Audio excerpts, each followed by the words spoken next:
Fiche connaissance 1, design, innovation et créativité. Donc c'est en fait la fiche connaissance qui se rapporte surtout au projet. Alors la démarche d'un projet utilisée en entreprise est une succession d'étapes qui dépendent les unes des autres. Son but est de mener à bien la création ou l'amélioration d'un produit ou d'un service. Donc quand on fait un projet, le produit en fait il peut être un bien, c'est-à-dire un objet technique qu'on va fabriquer, ou on peut produire aussi un service, c'est-à-dire une entreprise comme un coiffeur, elle rend un service, ou une entreprise de transport, donc fournit aussi un service. C'est pas quelque chose de matériel. Donc en ce qui concerne la préparation du projet, donc il faut énoncer clairement les objectifs, constituer des groupes de projets en fonction de la charge de travail et des compétences, choisir entre un travail collaboratif et coopératif. Bref, il faut créer un planning. Donc ensuite, une fois qu'on a préparé le projet, on va analyser le besoin, à quel besoin répond le produit. On va devoir réaliser un cahier des charges. Même les entreprises de services font aussi des cahiers des charges. Quand on transporte des marchandises, il y a souvent des normes à respecter, des choses à respecter.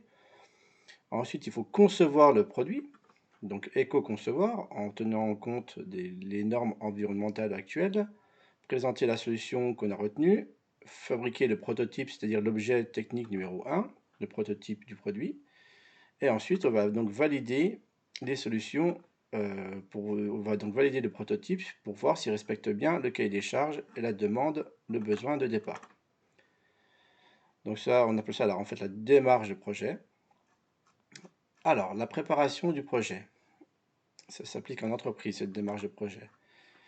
La préparation du projet. La bonne gestion d'un projet est déterminante pour sa réussite. Il est nécessaire de s'organiser et de coordonner le projet dans la gestion du matériel, des moyens humains et dans le temps. Donc c'est pour ça qu'on a donc réalisé un planning. Le planning prévisionnel. On essaie de prévoir dans le temps le projet. Afin d'organiser le travail, il faut définir la chronologie des opérations, donc l'ordre dans le temps des opérations, pour mener à bien le projet. On doit penser aussi à l'antériorité de certaines opérations. Par exemple, on ne peut pas peindre les murs avant de les avoir faits. Ah oui, surtout dans le bâtiment, c'est un problème. Si jamais on fait venir le peintre avant le maçon, le peintre va peindre du vent.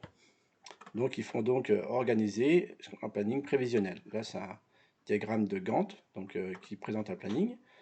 Par exemple, ici, semaine 46, ils font le cahier des charges en travail euh, collaboratif, ils font tout ce cahier des charges. Et là, semaine 47, on voit qu'ils font conception du châssis, conception du lanceur, étude de la propulsion et recherche du commentaire. Donc là, chacun fait une opération. On appelle ça un travail coopératif. On fait un projet commun, mais chacun fait une tâche différente. Comme chaque opération a une durée, il faut réaliser un planning pour mener le projet dans le temps imparti et prévoir des revues de projet pour faire le point sur l'avancement du projet. Donc ici, on voit il y a des petits losanges, des petites réunions, pour faire le point sur l'état d'avancement du projet et faire des correctifs éventuels. Alors, une fois qu'on a défini un planning, il faut aussi définir les rôles. La répartition doit également être faite entre les divers intervenants, donc ingénieurs, techniciens, dessinateurs, ouvriers dans une entreprise, et les différents services. Service marketing, donc c'est ceux qui font l'analyse de besoins, par exemple. Le bureau d'études, c'est ceux qui conçoivent le produit. Le bureau des méthodes, c'est ceux qui vont fabriquer le produit, l'atelier, etc. Donc ici, par exemple, on voit qu'il y a une répartition des tâches qui est liée à ce planning-là. Donc Sacha, lui, il fait la conception du châssis. Colline fait l'étude de la propulsion. Mounir fait les recherches documentaires. Et Hervé fait la conception du lanceur. Donc c'est bien un travail coopératif. Chacun fait une chose différente dans un but commun. Si Colline et Mounir faisaient ensemble l'étude de la propulsion, là, ça aurait été collaboratif. Donc ensuite, quand on travaille en équipe, il faut choisir les outils numériques. Donc les espaces numériques de travail proposent différents services pour les utilisateurs authentifiés. Donc au collège, c'est le réseau du collège, quand vous tapez votre session et vos identifiants. C'est ça l'ENT. Cela facilite le travail coopératif et collaboratif. Donc coopératif, chacun réalise une opération dans un but commun. Donc chacun fait quelque chose de différent pour le projet.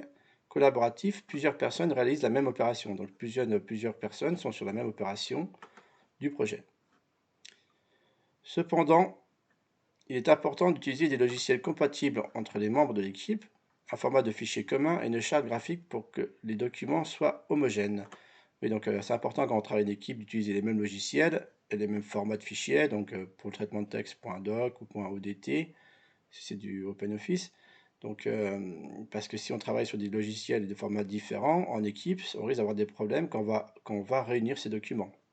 C'est bien aussi de définir une charte graphique. Donc, par exemple, il y a le logo d'entreprise.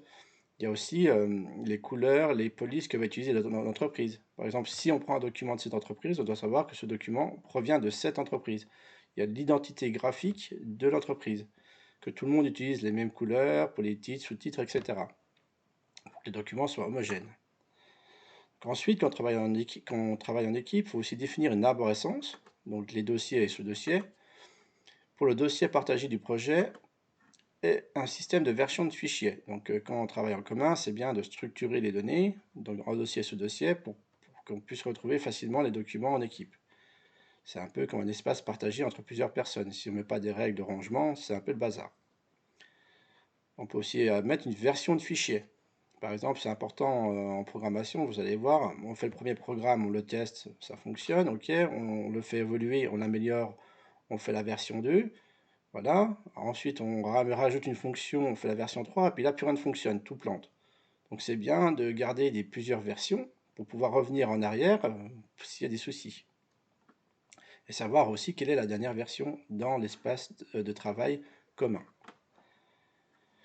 Il faut aussi choisir des outils de communication adaptés suivant la situation. Messagerie, forum, site web, pour faire circuler les informations. Donc au collège, par exemple, vous avez le site du collège, à quoi il peut vous servir pour communiquer avec quel type de personne. Vous avez la messagerie interne, on va l'utiliser pour communiquer avec qui, bon, etc. Donc il faut aussi faire la différence entre espace privé et espace public. Par exemple, au collège, vous avez votre dossier perso, il n'y a que vous qui y a accès, c'est un espace privé. Par contre, le dossier de classe, c'est un espace public. Il y a plusieurs personnes qui y ont accès. Il faut bien faire la différence entre espace privé et public, surtout aujourd'hui avec les réseaux sociaux. Donc aujourd'hui, les entreprises utilisent de plus en plus le cloud computing. Cela consiste à rassembler tous ces outils sur un même serveur, accessible depuis le réseau Internet, après identification. Donc de plus en plus, aujourd'hui, les entreprises travaillent sur le cloud computing, d'accord? Donc dans ce qu'on appelle le deep web, c'est-à-dire que, par exemple, des grosses entreprises, ils peuvent avoir une antenne à New York, une antenne à Paris, une antenne à Londres. Donc elles travaillent ensemble dans un réseau qui est en fait caché d'Internet, mais c'est bien un réseau commun. Donc, mais attention à la protection des données, c'est l'enjeu du 21e siècle. Et parce qu'aujourd'hui, les entreprises travaillent de plus en plus ainsi, avec plusieurs antennes dans le monde, mais il y a un risque de piratage, c'est-à-dire qu'un hacker peut essayer de récupérer des données d'entreprise. Ça se revend très très cher pour certaines. Par exemple, si je prends l'entreprise Dassault, il y a justement une antenne près d'Annecy, Dassault Aviation. Si jamais l'entreprise Dassault se fait hacker les plans de l'avion, le Rafale, c'est un avion militaire, c'est un gros problème pour l'État français. Il y a des données d'entreprise qui sont extrêmement confidentielles et en plus qui peuvent se revendre très très cher sur le marché parallèle. On pourrait prendre aussi les plans des centrales nucléaires, etc. Donc la protection des données, c'est vraiment un enjeu aujourd'hui. Surtout aujourd'hui, il y a de plus en plus de personnes en télétravail, donc les personnes, elles sont chez elles parfois avec leur PC personnel. C'est vraiment un gros risque pour certaines entreprises qu'un hacker vienne pirater les données euh, d'entreprise pour les personnes qui sont en télétravail. Donc la protection des données, c'est un enjeu du siècle à venir. Voilà.